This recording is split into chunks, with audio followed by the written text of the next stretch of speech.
Hello and welcome back to the channel. Sorry I didn't have a video last week. We were just so stacked with work, I just didn't have the chance to film. So here we go for today's video. We have this 1967, late 67, so it's classed as 68 model. New customer, right-hand drive Dormobile. Really, really nice. Whoever restored it did a cracking job. They've even painted the underside white, gone through the whole thing, paint, new upholstery, as you can see in the back, new upholstery, new canvas, new roof, painted the lot, painted the dashboard. I've got it in for an MOT, which I've done. It failed on one of the front brakes, leaking cylinders, very, very common on a drum brake bay window.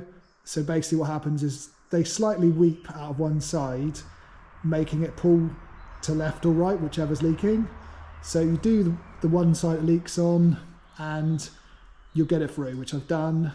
But next year, the opposite. So the guy has got some disc brakes to go on. The only trouble we're having, we're waiting on a mass cylinder, because when you put disc brakes on the front on a drum mass cylinder, they can slightly grab, they can slightly trail too much, and not trailed so much that it can't be driven, but slightly drag.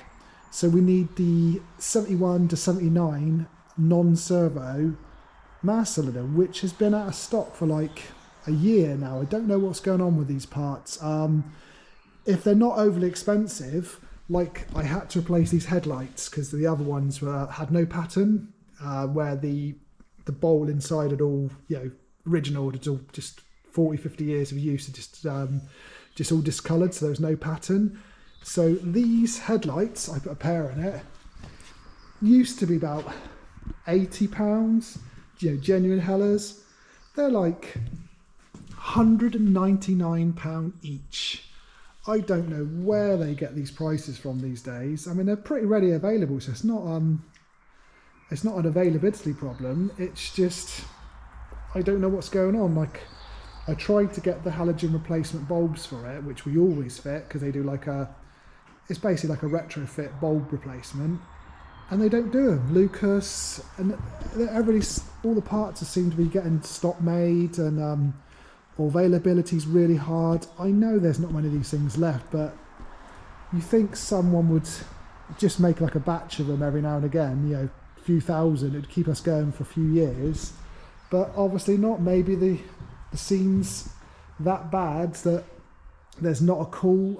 I phoned up GSF to try and buy some headlights and some brake parts, and they basically were not interested. They said, we don't really do air-cooled stuff anymore, which I get, because there's more normal cars out there to make money on, and there's very few air-cooled left. But it's a bit of a shame when a company like GSF, which we've used the last 20 odd years, more than 20 years, are not interested.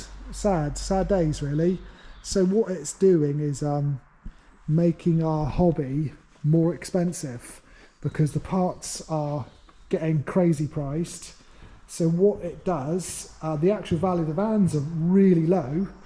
Never been a better time to buy a bay window or a Beetle or a Split, but to work on it and maintain it costs you an arm and a leg, unless you buy good second-hand parts, which are not readily available these days. It seems to be they're worth more in parts than they are actually as a van. That's my rant over. But in general, yes, a joy to work on. It will be, once we've got the discs on and a little bit more work, yes, it will be a cracking van. For a right-hand drive van, it is, yes, a very, very nice example. And a Dormobile. We don't work on many dormal roof vans. Most English vans are Devon or Danbury seem to be. The Dormobile isn't that common, to be honest. I'll let you have a look in the back. That's what the Dormobile interior looks like. Basically, table goes in that little bracket there. One thing I never liked about these is the bed goes up, and then he slides along on little rails, and the bed rests on that bracket there, on that tabletop there. So you sleep up window height. which I never liked, but I actually do like the look of the Dormobile interior. And let me step back a bit. I think the actual look of the Dormobile interior is very nice. I love the layout. Behind this door is that white thing there is the cooker. So this folds forward, the cooker comes out and you stand outside and cook. I always really like that idea. There's the Dormobile badge. So he told me that the guy he bought it off actually restored it. So it's more of a home restoration, but very good. The paint's pretty good.